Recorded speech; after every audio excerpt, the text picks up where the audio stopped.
নিজের হাতে একটি দারুণ ল্যাম্বরগিনি বানায়। সে গাড়িটিতে বাংলাদেশের পতাকার রং করে যখন বাইরে আনে তখন সবাই অবাক হয়ে তাকিয়ে থাকে। কারো মুখে শুধু প্রশংসা, কারো হাতে হাততালি।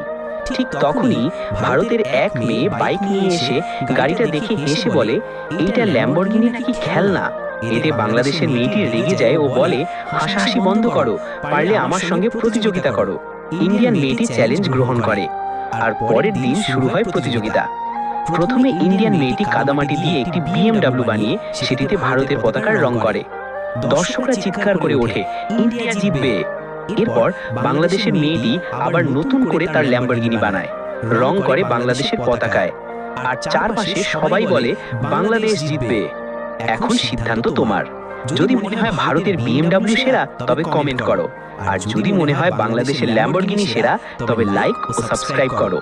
দেখা যাক কোন দেশের শক্তি বেশি।